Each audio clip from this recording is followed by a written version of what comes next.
Hey, cái nhìn pek độc lệ nuôi tổ mấy cái nhìn pek lệ chur cái này chứ thì nhá. Xin cả trong in. Bên thả tu thế này chủ thể có vấn đề mua mang tổ đâu ạ? À, hắn xôi tu thế.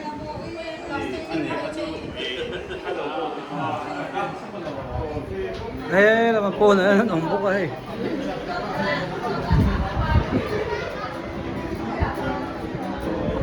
Được hai cái là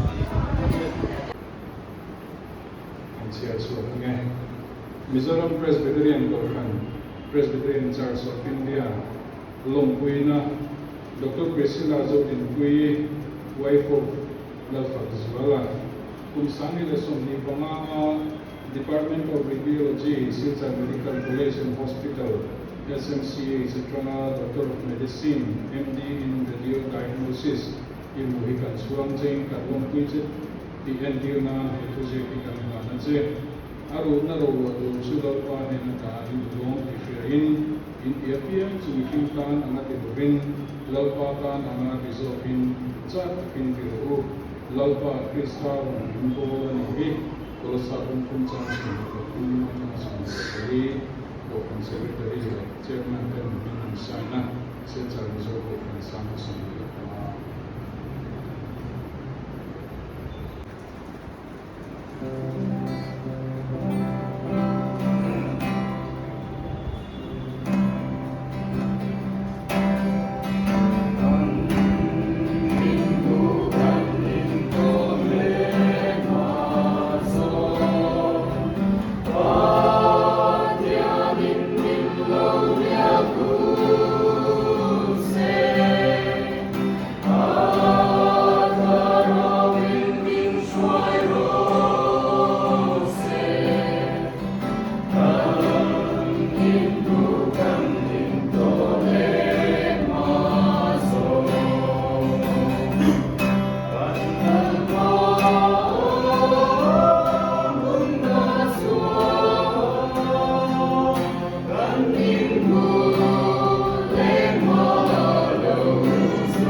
riêng dar lục về là mình thả tụi tên gì ăn rau tiêu bùi có Cái thứ thổ hơn ba ngày nè. cũng mình ăn thọ mà biết là những lò mắm khớp mày hay mình kia đâu thế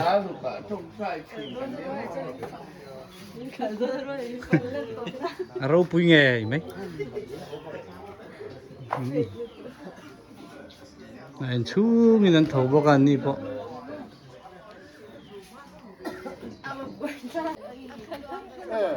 mình còn thả tụi thế cái lò mắm khớp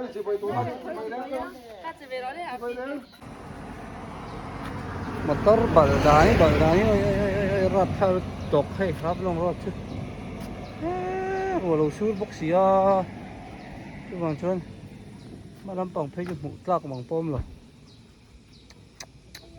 tại hiện riêng cho con ấy đó nè bằng hoa cái tên riêng cho tour mình bài sạc mình bài tira cái lỗ khớp mày hay Kho cái khu bác sĩ nói tôi. đi trăm đến vậy thế Ở bên kia có không người ta ống.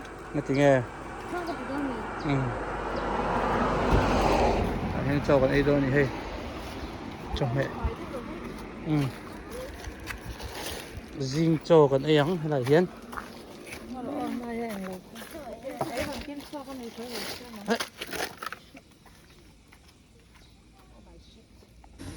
phê về này thì công sư là cho con ấy ạ riêng chung in ấy về miền mây này